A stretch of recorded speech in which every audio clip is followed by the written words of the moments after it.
We are live. Hey, everyone. Welcome to SVT time. It is Tuesday, another SVT time.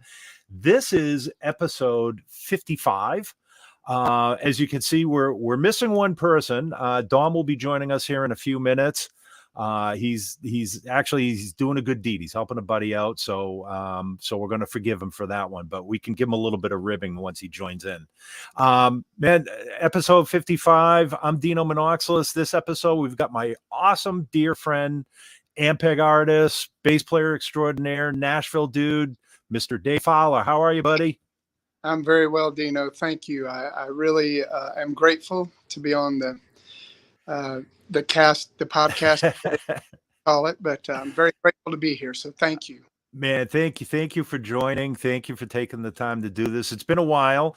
We just saw you, was it 2 weeks ago? You were in New Hampshire, right? With Artemis. Correct. And I had the pleasure of hanging out with you and the guys for a few minutes at least before I had to get going. But from what I saw on social, the show went awesome. Tupelo is it's a wonderful place to play. I would imagine, like everybody that's played there, they treated you guys awesome. They're very nice people over there. Scott, yeah. Mm-hmm.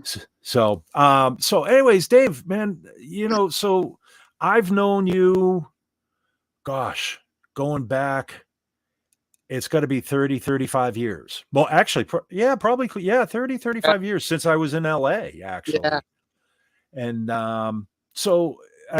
let's just talk about your upbringing a little bit, your background. Did you come from a musical family? What was your musical upbringing as a kid? Well, my dad played acoustic guitar, but he only knew 3 chords, G, C. Okay. And that's all you need. Very proud that he only knew 3 chords. My family sang at church, man. And, a lot of musicians in the South, that's where they typically can get their start, is in church. So, grew up in a, strict Southern Christian home, and, that's how I started, was playing at church with my family. Okay. Yeah. Yeah. Now you grew up in, I hope I say this again right, Swannanoa, North Carolina. Swannanoa Valley. Mm-hmm. Yeah, just east of Nashville. And what a beautiful area. Like I was telling you earlier, I had a motorcycle trip through there, and Robbinsville and Tail of the Dragon. It's just, I absolutely fell in love with the area. Yeah, it doesn't get any better than that for just sheer beauty, and for motorcycle riding, of course, is a big deal over there. Yeah. Now, do you still have family in that area? You go back there often? I don't get back as often as I would want to, but I'm so established here in Nashville now that I just, my sisters are there, both sisters, and my mother is 82 and still in good health. We lost my dad in 2018, and my parents were married almost 56 years. Wow. Yeah, man, when Dad passed. But my mom's there, my sisters, my brother lives here in Nashville. He's an accountant at a huge firm that handles entertainers, no less. So, cool. So we're a little spread out, but it's kind of still together, Cool. Before we go any further, I want to show this testimony from somebody that had chimed in earlier, from John Wilkerson, about this interview. Can hardly wait. Dave is a great player with so much history, but to me, even as a Specter Ampeg fanatic, I love him more for being a great person, great father, and friend. And that's from John Wilkerson, man. That was up before I even opened the broadcast. So, yeah. Well, I'm always humbled, when somebody says something like that. I don't take that lightly. Right. I know you don't either. I know that, but that's just, yeah. So what brought you to Nashville? Obviously, your musical career, but what was the deciding factor? Like, hey, I'm going to Nashville, I got to seek bigger things, or what was your ultimate decision? And do you have advice for for players today that are setting their sights on possibly moving to Nashville? I had played in a club band for a couple of years, and we did everything opposite of how you should do it. We'd go to Florida in the summer and Canada in the winter. Like 6 weeks, and I'm not kidding, $150 a week. So Wow. lots of times by the end of the week, I had to decide if I wanted to eat or have new bass strings. So, and that's I say that in a bit in jest, but it's actually the truth. So I'd done that, and then I was at a real loss. I didn't know what I wanted to do. Yeah. So I thought I would. I wanted to be a U.S. Marine. And I had looked into that. And at that same time, I had my opportunity to go play in a house band in a nightclub in South Carolina called the Silver Fox. Okay. They were, it was a great place to play with tremendous musicians who were older than I at the time. And I took that house gig, and knowing at the time a lady named Helen Cornelius, who had some hits in the 70s. She had a duet partner named Jim Ed Brown, who was a Grand Ole Opry star. Her husband owned that nightclub. Okay. So it had become a little bit of a springboard to get to Nashville for a few musicians. And luckily for me, she saw me play there with the house band, and she had her musical director, Chris Payne, asked me, if the opportunity ever came up, would I consider coming to Nashville to play with her? And I was like, yeah, sure. I would love that, and I didn't know, but it was about a year to the date that he asked me that the opportunity came. Oh, wow. And 1985, I believe it was. And that year she was the opening act for the Statler Brothers. And in 1985, they were on fire on the radio. Yep. So they were doing small arenas. So I went straight out of playing nightclubs to doing performing arts centers, theaters, and small arenas. Okay. And that's how I got my opportunity. Yeah. Now that obviously Nashville has changed quite a bit since 1985. Brother. I mean, is it still the place for musicians to seek a career or seek an opportunity? Obviously, there's opportunities anywhere you go, what you make of it. But, there was LA, New York, Nashville, and a couple other cities. Is it still the place to go, though, or has it become saturated? Well, I think there's two sides of that coin. I think, yes, most definitely. It is one of the few places that a musician can go and make a living with their instrument if they're willing to get out there and work. But it is work, brother. Yeah. You have been, if anybody's visited here in recent years, the Broadway scene is just unbelievable. It's just, there's so much live music going on down there.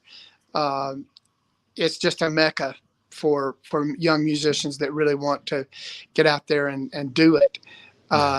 Has it changed since I got here? Yeah, you better believe it. It's quite different. I still go out and play a little bit downtown, but it really has to be something that I'm really want to do. I'm not down there chasing it like a lot of young guys. Thank God I'm in a little bit better of a position that I don't have to. So I'm grateful for that. But it is absolutely a place that if you're seeking a city to move to where you can play your instrument. I had one guy, I had lunch with a buddy of mine who's a young bass player. He actually came out of the Marines and came here to make a living, and he made over $100,000 playing on Broadway last year. Yeah. And you can do it, but you better set up a cot and be willing to. Yeah. That's hustling. That is definitely hustling. And like you and I both know a lot of guys that work on Broadway, and I remember my one Broadway story was when Sean Scruggs was alive, God rest his soul. But he called me up on stage one night and to sit in, and I, like an idiot, I get up there. I think I'm going to play one or two songs. An hour later, he's gone. I was up there for an hour, and everybody's like nobody's shocked. You know what I mean? They're like, hey, where's Sean? Oh, he's probably across the street having drinks over. and then he comes back an hour later. It's like, dude, you left me hanging. He says, no, I didn't, man. He says, I was gone for like 5 minutes. And I was like, no, you were gone for an hour. He goes, well, yeah, on Broadway, 5 minutes, an hour is 5 minutes for us guys, so, but yeah, you do, you work your tush off there. So yeah. It's a great place, man. Yeah. So man, you've got, and just when I was again revisiting your credits and your studio credits and your live credits, for those that are watching and that have been following SVT time, whenever we have a guest artist on, I always, I do a little bit of homework, even though I've known Dave for 30 some odd years. I write up an outline of artists and, portfolio, and I was just looking at your live credits from Dolly Parton, Billy Bob Thornton, the Boxmasters, Tracy Lawrence, Dr. John, Laurie Morgan, currently touring with Artemis Pyle, the Artemis Pyle band. The Artemis is the the original survivor from the Lynyrd Skynyrd, right? He's like the last guy. And man, that's, but yeah, just looking at your credits and then your studio credits too, it's like, how do you build up a resume like that? Like, I know, you start, we all know the obvious answer to that, but what was your experience in building that sort of a resume? Man, I don't know that there is a simple explanation for that, Dino. It was, I know, and looking back now, how I was influenced by many different bass players. Mm-hmm. I loved, Dennis Romack from the original Merle Haggard band to Stanley Clarke and anything and everything in between. And I remember trying to draw from different vocabularies to hopefully find my own voice. And I think somehow, and probably mistakenly, was able to do that just from sheer playing so many gigs and just staying out there and doing it, and just being influenced by everything I heard and genuinely liking. There isn't much that I can sit here and say I don't like. I like everything from bluegrass to punk to metal to and I have to be in a certain mood for some of it, obviously. Sure. All would, but I don't know. I just think that I was able to maybe even unknowingly take and add to my vocabulary as I grew as a player, and that sort of hopefully made me unique, and people would begin to call me because I would play the things how I felt them, and trying not to cross too many lines. Obviously, you want to be respectful to the music always. But I think I began to get different gigs because of what I could bring. And if I had one wish, that would be it. That I would want people to hire me because they think I bring something unique to the table. Sure. That would be the biggest compliment. Yeah. Well, I know we were talking earlier, but you knew we were going to touch on this. What was working with Dolly like that? Well, I owe every bit of that to my business partner in Fowler Wells, Kent Wells. Okay. Kent has been Dolly's right-hand guy, her guitar player and musical director for, Lord, over 35 years. Wow. Yeah, Kent's been with her a very long time, and Kent is one of the most talented cats I've ever known. He's just an amazing musician. His forte is guitar, and he's a great guitar player. Sure. So he got me in that camp, fortunately, and I got to play with her a little bit, but I was never her regular bass player. That might be a misconception, but I did tour manage because on her live tours, the full-blown tours, you have to play upright, and I don't play upright. Okay. Sorry to say, but I did get to play a few gigs with her, and it was and Kent so graciously used me on her version of Crimson and Clover with Tommy James. I'm playing on that record. If you download that from iTunes, I'm playing on that. Okay. So little things that I've been able to do, and I've been able to be around her, and she's the sweetest. As you and Aaron and I were speaking earlier of her, and she's just a beautiful person. She tries. I think, and this is just my opinion, I think she really legitimately wants to does her best to be all things to all people, and you know how hard that can be, bro. Oh yeah, yeah. She's the sweetest, man. I have all the respect and love for her in the world. Yeah, yeah. And now Kent Wells is your business partner in Fowler Wells Productions. Is that correct? Right. Yeah. Well, he's the backbone, man. Make no mistake. Okay. Kent has been a great friend to me. We ride motorcycles together. We, have had a couple of cover rock bands together, and Kent and I have just been joined at the hip since we met each other, because he grew up in Arkansas, much the same way I did in North Carolina. We both grew up real poor. We grew up with strict dads who had serious work ethic. And if you didn't have work ethic, you were going to get it. Yeah, but right. And I know, and that, if you give a kid good work ethic, the rest will fall in place. Yeah. Yeah. Speaking of work ethic. No, you were waiting all morning for that. Oh, I was Dave, just like, so Dave, nice to meet you. So sorry to barge in late. You just put that up on a tee for me, Dave. I was just waiting to knock that one right out of the park. You said strict dads. I was like, yeah. Speaking of, Dino's about to lay the hammer. How you doing, Dom? You okay? It's been a morning, but we're all right. Yeah. We said, we announced to everybody you were going to be late because you were helping out a friend, which all things well, but you knew coming in late we were going to give you a little bit a little bit of jabbing. I'm like, what am I going to walk into here?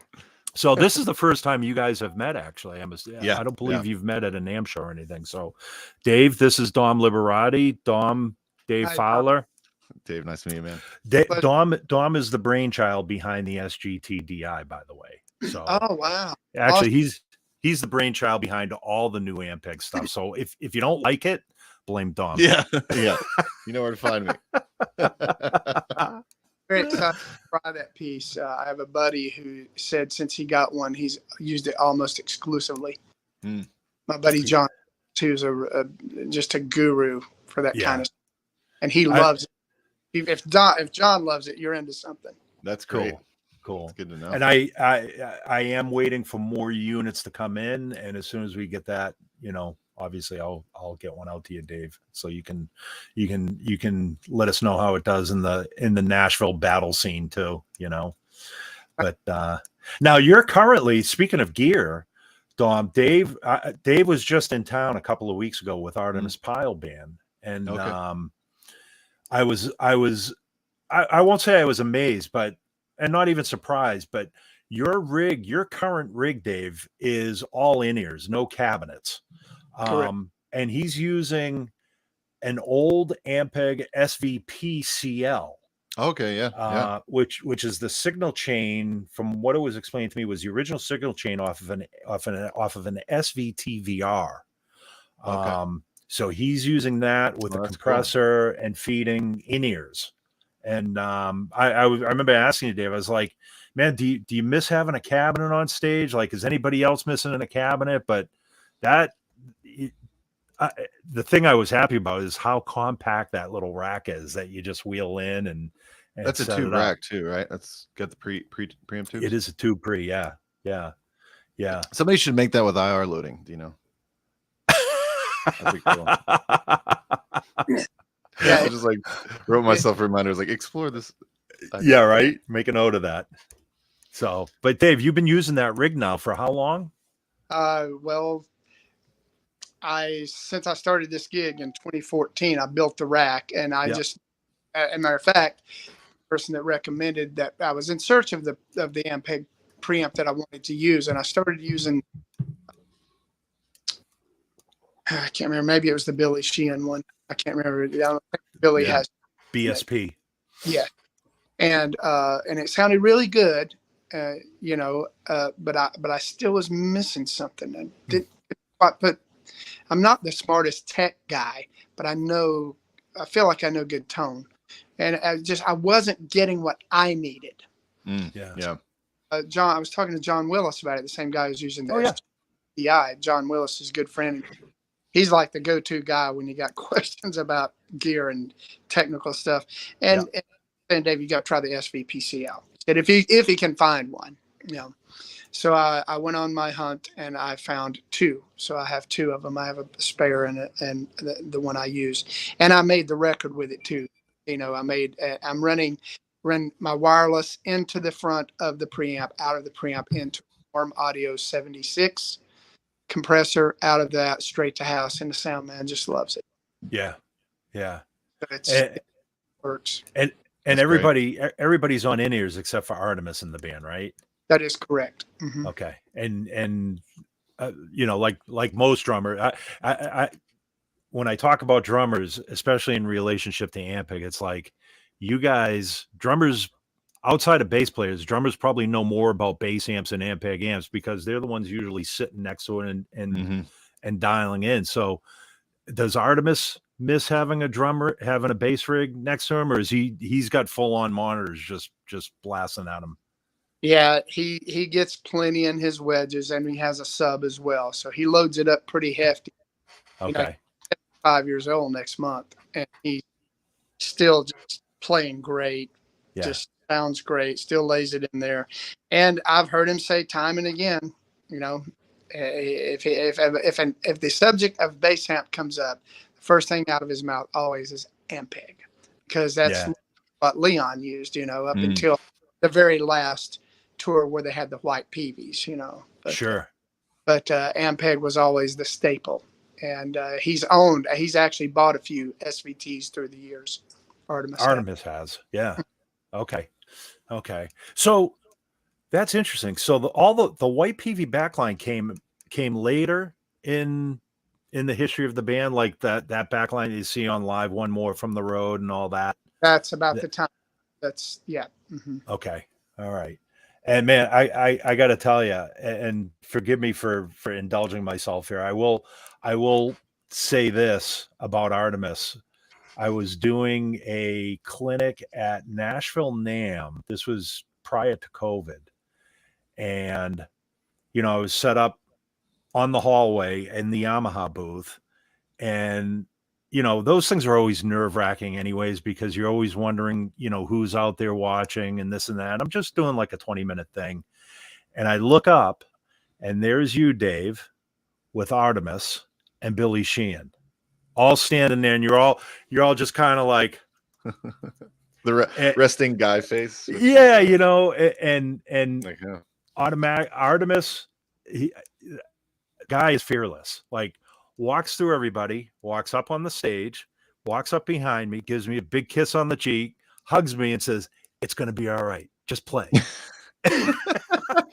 And that was it. He walked back down and stood next to you and Billy, and I mean, I was still nervous as all get out, but just that little interaction, it's like the dude from Leonard Skinner just came up and gave me a kiss and told me it's going to be okay.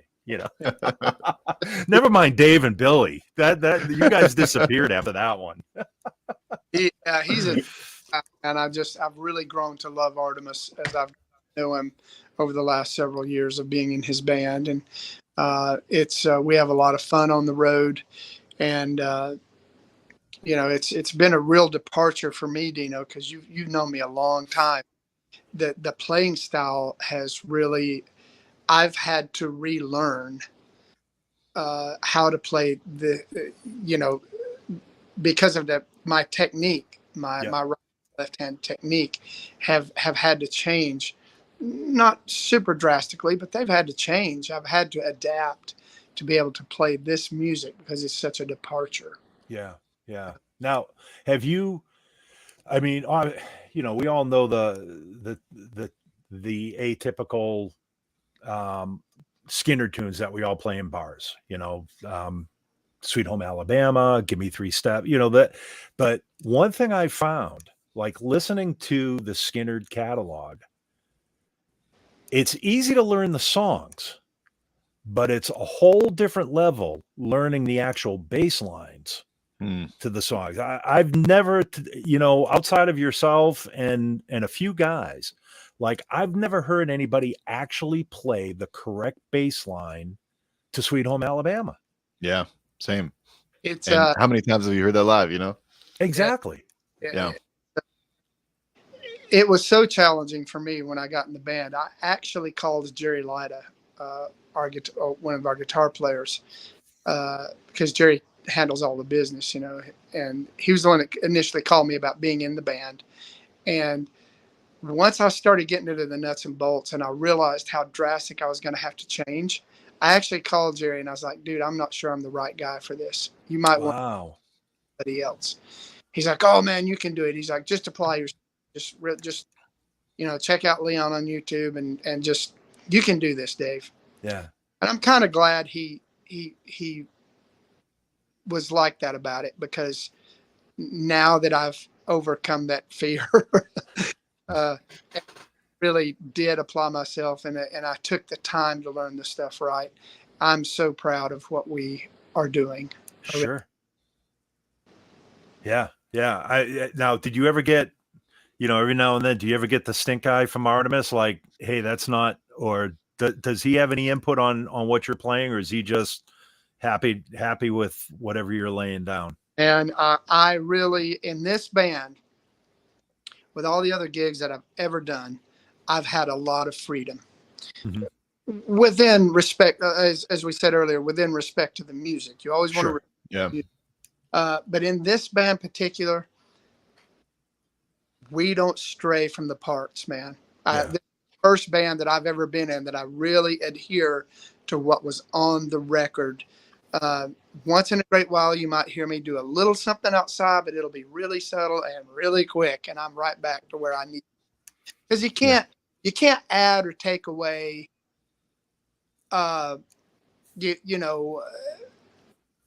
parts in that kind of music. Yeah. Because even though the fans might not be musical, they're gonna know. Oh yeah. They know if something isn't right, and we really try to pay tribute and honor the music by playing it really well. We really strive hard for that. Yeah. Yeah. And you pay homage to Leon's bass parts, and that you just pay respect to what was put down on the record. So yeah. And now, I mean, your gig prior to Skinner, prior to Artemis Pyle Band, was with Billy Bob Thornton and the Boxmasters, or was there a gig in between there? Because that was a pretty high profile gig as well that you were doing for a while. Mm-hmm. That was the one I did before Artemis. Mm-hmm. Okay. But you were kind of doing double duty on that gig too, if I recall. Like, I tour managed and played. Yes. Mm-hmm. Yeah. Well, which not first. I did the first 2 or 3 tours I did with him. I just played. Okay. And eventually asked me, Billy's been at this a long time. Billy's a really great drummer. He's a great musician, wonderful songwriter. Yeah. Some of his songs are silly and have, no meaning, and some of them are dark, as you could imagine. His personality. The guy that wrote Sling Blade. Yeah. Hey, you gotta think he could write a freaking song. Yeah. So great songwriter. I love his vocals. He's such a warm, wonderful guy to travel with. Easiest guy I've ever had to tour manage. Wow. Really? He's on the tour bus, man. And I'm happy to say, and I don't think he would mind that I said this, but everything with him, the music was obviously his secondary career, because he's such a tremendous director, actor, filmmaker. Sure. And he, so low maintenance, man. Like if we got, like on cleanup days, if we were just in town for the day, 2 hotel rooms, one for the driver and one everybody rotated in to get a shower. And he used the same room as everybody else. Never complained one time, ever. Wow.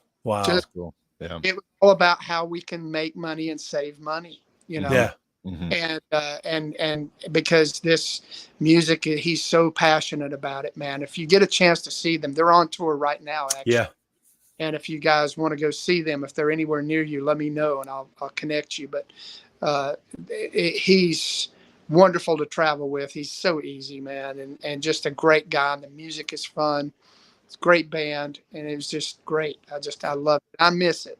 Yeah. I think that's a great testament to, or even just little tidbit of wisdom of like, you know, if you're an artist, no matter what level, when you're touring, like the band pays attention and the crew pays attention, and little touches like that to, you know, make sure people to keep up the camaraderie is like just gold on the road.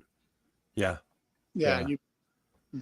I mean, look at, you know, and it's funny because Billy Bob is one of those, you know, coming from an acting background and a production background, one of those few artists that have been able to make that crossover into being a respected musician as well. You know, Billy, you know, Johnny Depp is I think he's postponed some dates with the Hollywood Vampires, but you know, we had Chris Squire on episodes ago, and Chris kind of said the same thing. He's like, when I asked him about Johnny's playing, he's like, no, dude, he's the real deal. Like, he's not just Keanu Reeves, I guess, was just doing some dates with his band too. And, you know, the dude's just up there sweating his ass off. Oh, he looks awesome. Banging away on a P bass, you know, and it's like, you wouldn't know it was Keanu without, so, you know, there's a lot of respect to that, because it's very hard to earn that, or to gain that respect from your road crew, from your fellow band members, from your audience, you know. I mean, coming from somebody who's on movie sets and is literally always catered to, like, not in a, you know, prima donna sense, but in a, that's part of his gig and what he does. Anybody would just easily just kind of be like, oh yeah, well, of course he's gonna get his own room, and of course he's gonna, you know, be apart from the band in this type of way or whatever. But to not do that is really cool. I think a little known fact about Billy was he moved to L.A. He never moved to L.A. to be an actor. Oh, really? He moved to L.A. with a buddy of his. If I remember correctly, Billy, if you watch this, please forgive me if anything wrong. You absolutely can correct me. I'll see him next Monday. So he moved out there to be a songwriter and a drummer. Wow. Yeah, that's cool. I didn't know that. I forget what year. I think they had $500 between them. Okay. Almost died in the hospital from drinking bad water. He's lived in his car. Wow. He's paid the price, man. He deserves everything he's got. And, you know, he stumbled onto acting. Lucky, you know? Yeah. Wow. Right. Man. So is there anybody that you haven't worked with that you would love to have worked? I'm sure there's I mean, we can all go down the list, but like, who's the first artist that comes to mind that you haven't worked with that you'd like, man, I'd really like to do that? Man, I think like a Bryan Adams. I think I dig doing something like that. I've always loved his music and his voice and how the songs are structured. Over the years, I'm not the greatest player, and I don't want to be the greatest player, but I've gained a tremendous respect and love for songs. Yeah, love well-crafted songs, and I think that's one of the many reasons I love playing with Billy Bob. Was, you know, his songs are so well-crafted, and I've just gotten in years past just really gotten into loving songs. That's why I like guys like McCartney and Sting and guys, tremendous songwriters. But you know, there was if I could have jammed with anybody, man, I really would have loved to have jammed with Eddie Van Halen, because he just was such a big part of my growing up, and just there was nobody like him, and probably never will be anybody like him in our lifetime. Yeah. It's kind of like Johnny Cash, if you will. He was a very unique individual, you know. Yeah. I've been fortunate, Dino, because I've been able to either meet or play with a lot of the people that I really dig. So I mean, I just don't have any complaints, man. Yeah. Yeah. Yeah, Now, you've always been in Nashville? You've I have. Mm-hmm. Okay. All right. Yeah, because I remember when did we first meet? I think the first time I met you, Dave, was, or it might have even been before this. I was in Nashville with Jim Hyatt at the time. Jim was doing Bass Frontiers. And he says hello, by the way. I Oh, spoke this morning. awesome. Awesome. Tell him I send him my love. I say hello. And yeah, it was I think you might have been working, you were at Corner Music helping them out in the bass department on, with in some capacity, but it may have even been prior to that when I first started working with Jim writing for Bass Frontiers magazine. Yeah, that was and at that time I remember, gosh, that was probably late 90s. Mm-hmm. And I remember Jim telling me I had just moved back from LA to Boston. Not that Boston's a big music town at all, but I was thinking about moving down to Nashville, and I remember Jim saying, you should come down, and but things happen, life happens, and I ended up staying in Boston, and I'm probably better off for it as well. But yeah, speaking of how much Nashville has changed, just from my first exposure to Nashville to when was the last time I was there? I think it was for the last NAMM show. Yeah, when I saw you with Artemis and Billy. That's right. Yeah, that's right. Yeah. And yeah, it's just it is definitely it's a different vibe from LA. Definitely a different vibe from LA. I remember talking to again another dear friend of us that's left too early, but Mike Chapman, Chappie. Chappie used to take us on tours around Nashville and show us all the studios on Music Row, and we'd have dinner with him. This was actually during my Warwick days, going to the NAMM shows.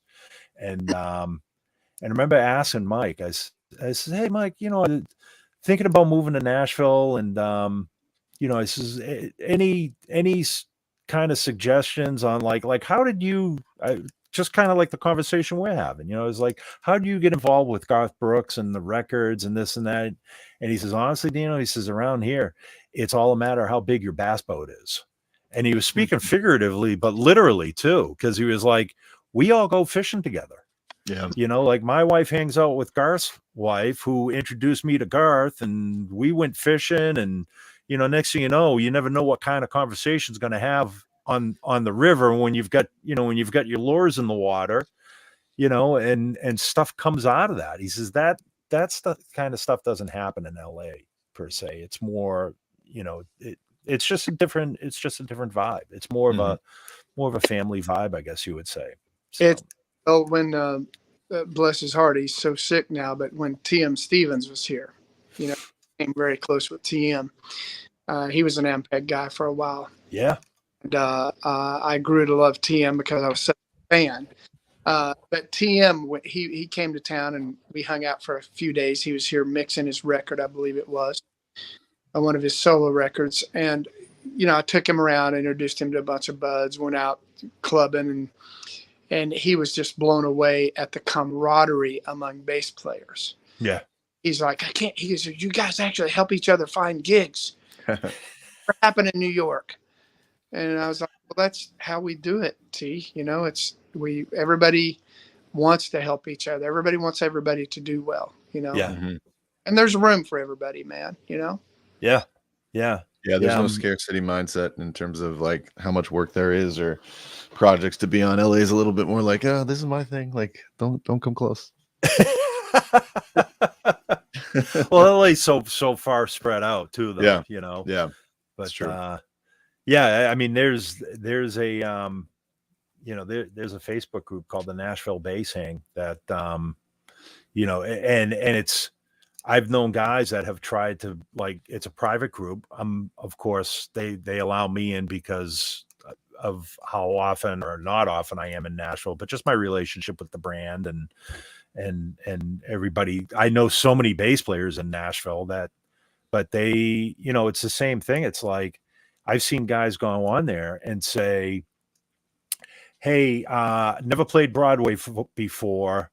I've got my first, I'm filling in my first time on Broadway. Does anybody have a reel book, have a Broadway reel book? And you'll see 25, 30 guys post links to their personal pages or Dropbox saying, here's all the charts that you need to know, learn them and forget them. So, so it's not like just all those, it's not just like one or two guys jump in. It's a community of bass players saying, good for you. Here are the tunes you need to learn. Good luck, sort of thing, Yeah, that's it. That's how it works. Yeah. Yeah. So Dave, let's talk a little bit about, can we talk about the new album coming up? Sure. All right. So now this is on your label, right? Correct. Mm-hmm. And you had signed Artemis to this one record deal. So I'll let you take it from there. Okay. Well, I have a longtime songwriter buddy from Texas. His name is Len Snow. Wonderful, wonderful guy. He's been a very, very good friend to me for a lot of years. And Len is he's a successful businessman. And I was talking to Len, and I had this idea to create a record label and to sign Artemis to a one record deal and make a Leonard Skinner tribute record. So we decided to move forward and do that. And my whole concept was to get, hopefully superstar artists to participate. But all the music was played by our band, the Artemis Pie Band. Mm-hmm. Myself, Jerry Lida, and Scott Rains on guitars. Obviously, Artemis played drums. And our keyboard player is Brad Durden. Okay. And all guys that I've known since I was a teenager, back home, and they just happen to be really good musicians. And so we tracked the record, and then we got Sammy Hagar on Simple Man. Nice. And we got a guy named Lee Bryce, who's a new artist. He got a song in the country not long ago. Lee Bryce did Working for the MCA. Ronnie Dunn of Brooks and Dunn did Sweet Home Alabama. We have Low Cash did What's Your Name, Little Girl. Okay. Nice. Did trying to think of who else we have. Well, the big one is Dolly. Dolly did Freebird with us, and I know people say, Dolly Freebird, I don't know. Well, wait till you hear it, because absolutely blow you away. Yeah. It's really amazing. So we have a superstar record. There's going to be like 13 tracks, I think, if we can get everything, all done and agreed on and figured out. So we're very close to a release. We hope around the 1st of August is the proposed date. I'll try and let you know. But I'm very excited about it. There's a lot of stuff going, and it actually, if you heard about Dolly's rock record. Yes. This kind of inspired that. Okay. Came in and did Freebird with us. And I'm very proud to say that Gary Rosington played the slide parts on Freebird with us. It was the last thing he did before he passed. Wow. Okay. Together, finally, on a record. But her rock will be coming out in November. And that's going to be an unbelievable record, because she did, Ringo and Paul did Let It Be with her. Wow. Elton John did a track. Ann Wilson did Magic Man. It's a crazy, but he can't produce it. Yep. Wow. Yep. Wow. Yeah. And this whole thing came about because she was, forgive me if I have the story wrong, but was she nominated for the Rock and Roll Hall of Fame? Correct. And she didn't feel comfortable going into the Rock and Roll Hall of Fame not having a rock album. Dolly's Dolly, but you would never think of Dolly as a rock and roll artist sort of thing. Well, she isn't, and she'll tell you straight out she isn't. But she felt the pull to do something because she was invited, and she turned him down, and then they turned down her turn down. Oh, but here was her thought, and this is the kind of person she is. Her thought was, what if I get more votes than Pat Benatar? Pat Benatar is a legitimate rock artist. What if my votes knock her out of getting in? Yeah. That's the class that lady had. That was her concern. That was her concern. Unbelievable. Because she's like, well, I'm not a rock and roll artist. I'm Yeah. She didn't do it, but they, like I said, it's funny, but she turned down their turn down. That is so funny. And it prompted her to make this record. And Kent, man, I mean, I can't say enough about Kent Wells. Kent Wells has really outdone himself on this thing. It's wow. Yeah, I can't wait to hear it, but I want to hear the Artemis Pyle tribute album. It's proud of it, man. It's really good, and I'll be sure you get a copy when we get it all right. Please do. It's got to be signed though. It's got to be signed.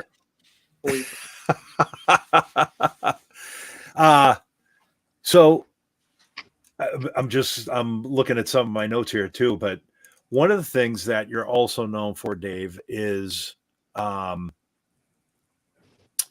you've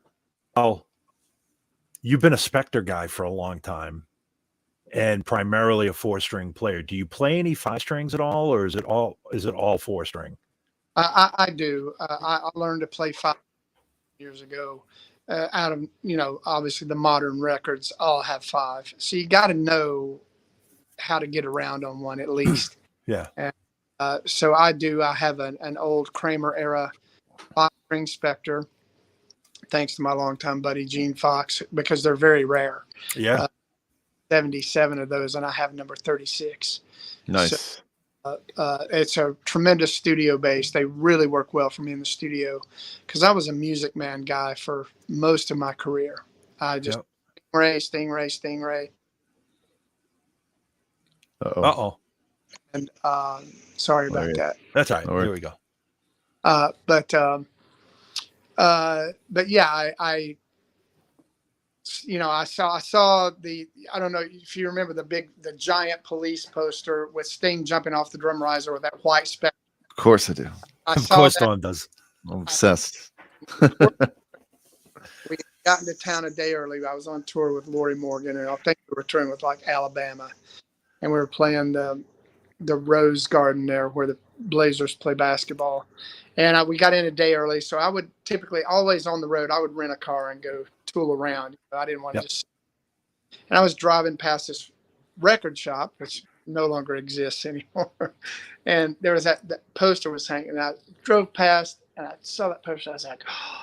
So I went down the street, turned around, came back, bought the poster, mailed it home to myself, and my search for a white Specter. It took 2.5 years to find one. Wow. Yeah. A white one. They just did. They made 108 white ones in that era. So, but I found one, and it's been my companion since 90. Found it. Yeah. Like I said,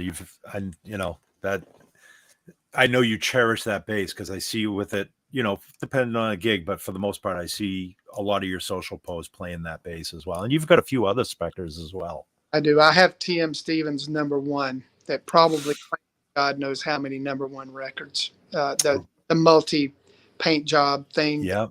All the time. I actually have that one. And I have that one and I have the black 5-string. And yeah, so it's have a few of them. So yeah, that multi paint job one, the segment one or whatever, it looks so cool. Yeah, it's rad. Bass. Now, do you have you ever being so close to Specter? A lot of people associate Specter with Warwick. Have you ever played any Warwicks as well, or has it always just been pretty much focused on Specter? I have, but they're a wonderful company, and I love Hans Peter. He's always been so kind to me. They just weren't my cup of tea. They were such a different uh, sounding instrument. There's a very specific thing that I look for. The Specter gives it to me, and Mhm. just gravitated toward that. You know? Yeah. Yeah. Yeah. I just when you were talking about TM, that's what kind of spurred that memory, because I remember TM was a huge Spectre guy, and then he gravitated towards Warwick for a little while. In fact, he was one of Warwick's. He was on the artist roster when I was working with Warwick at the time too. And what a fabulous, wonderful man to work with. Just a ball of energy too. So, Yeah. Man, so what's in the future for Dave Fowler? Obviously, I know you had just. Well, I don't know if your website was just launched, but you also went into this new venture where you're starting to do a lot of public appearances, inspirational talks, talking to school kids about music in their lives. And can you tell us a little bit about that? Sure, and thank you for asking about that, Dino. I I'm just at a point in my life. I've been doing this almost 40 years, so I want to, try to help, young people that maybe want to pursue a career in the arts as best I can, to maybe avoid some of the pitfalls that I went through. And so if I can share experiences or real life things, then I most certainly want to do that. And it's a uh, not a secret, but I'll give you the very condensed version. When my mother was 13 years old, she was, they grew up in the mountains of Western North Carolina. My mother was 13. She was shot at close range with a little boy playing with a shotgun, and it literally blew her in half. She died 4 times. Uh, they had to bring her out of the mountains on a logging truck, transferred Wow. to a station wagon at a little country church, prayed over her to get her to the local funeral home before they had happened to have an ambulance Wow. on to Asheville. So my mother is a walking miracle, still alive today, 82, Wow. great health. Uh, Wow. in all honesty, the doctors told my grandparents that if she lived through the night, she would most definitely not have children. So, but there's 4 of us, and I think everybody's normal but me. But my mom's a miracle, and because I was the firstborn, I was the miracle child. So I feel like my life has purpose uh, beyond just playing bass. I've been able to, thank goodness, help people along the way, and I love to do that. I live for that. I love doing for others. And so that's. The public speaking thing is about just being positive, and you can accomplish anything because, man, I grew up really poor in the mountains, and we never went without, but Sure. never had a ton extra. And but what we had, it's that old thing, man. When you're a kid and you're poor, you don't know you're poor. You just rock along and Yeah. hang out with your friends and do things that normal kids do. And so I'm very blessed in that way, that I love giving back in whatever capacity I'm able to. So the public speaking thing, I am going to Washington, D.C. to meet with Congresswoman Virginia Fox soon about getting more into the public school systems. They have funding for that. And yeah, I'm just trying to get out there and encourage kids to pursue a career in music, or to pursue a career in film, or whatever it is they want to do. Yeah. And to let them know that, hey, if I can do this, anybody can do this. Yeah. Yeah. It's And I awesome. think we need more of that too. Oh, yeah. It's just we just need more of that fostering in public schools. I thank you. Yeah. Yeah. Yeah. Man, and again, people can reach out to you at Dave Fowler. I'll post it up here again. But Mhm. if people want to book you or want to look more into what you're doing, they can find you at davefowler.com. Sure. And Cool. I do have a manager at this point. Her name is April Potter. She's on Facebook, April Potter Agency or April Potter Entertainment. Okay. has just been a godsend for me. She's just, she's helped me so much in social Yeah. media and everything, because you know how it is, man. It's the bottomless pit. Oh yeah. Can never touch bottom on it. You can work it 24/7 for 365 days a year, and you just can't touch bottom. Yeah. Yeah, Yeah. it is. It's very much a bottomless pit. Well, listen, I know we're running close on time, and you gotta run to pick up your beautiful little boy there. Thanks, Man, anyways, what was I going to say here? I'm losing my train of thought. Oh, we got to do the top 10. Yeah. Yep. All right. So Dave, I still don't have a proper name for it. Maybe we'll run a contest at some point, but it's the last few seconds or a few minutes of the show where I fire off 10 rapid fire questions. And you have to think quick on your feet and give us a quick answer. Okay. And it's not like you're taking an SAT or anything like that. But all right. So you ready? Yes, sir. All right. Put your thinking cap on. So P bass or jazz bass? P bass. Okay. Passive or active? Passive. Okay. B15 SVT or Pro Series? SVT. Okay. Cable or wireless? Wireless. Okay. Pick or fingers? Fingers. Okay. IEMs or floor wedges? Floor wedges. Wow. Okay. Controversy. Ooh. Yeah. Pedals or no pedals? Pedals. Okay. Window or aisle? Throwing your curveball there. Aisle. Okay. High bunk or low bunk? Low bunk. Okay. And then last but not least, black with white piping or silver anniversary? Silver anniversary. Okay. All right. Nicely done. Yeah. Yeah, nicely. All right. There was some curveballs there, but Because the applications for the bases and the active, passive, and the P and the J. Yeah. It depends on what gig I'm doing, you know. Absolutely. Yeah. But Absolutely. Mostly, I answered as accurate as I could. Yeah. No, that's just it. It's like, sometimes guys answer this and sometimes they surprise us, but I knew kind of the answer, most of the answers on this, considering how long I've known you and your background. So, but yeah, man, thank you for coming on. And it's been far too long since since this is your first time on. Usually a lot of times we have guests come back on after a certain period of time, or if they're venturing into a new project, we like to have them come on and talk about the new project. So we hope sometime down the road you'd be happy to come back and join us.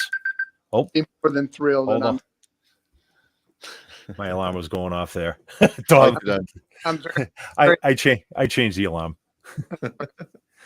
very grateful that you got on, and I hope we had some viewers and that we helped somebody somehow. Absolutely. We helped a lot of people. I'm sure people got enjoyment out of it and they learned some things too. So thank you, Dave. And everybody, thanks for watching. Aaron in the background, thanks for setting this up. Haji has the week off, so he has no excuse. He was taking some time off here. But thank you, Dom, for joining in again, even though you were 10 minutes late. I want you, make sure you put that in your TPS report next week. I will. That's in there. And we'll see you all in 2 weeks. Thanks again.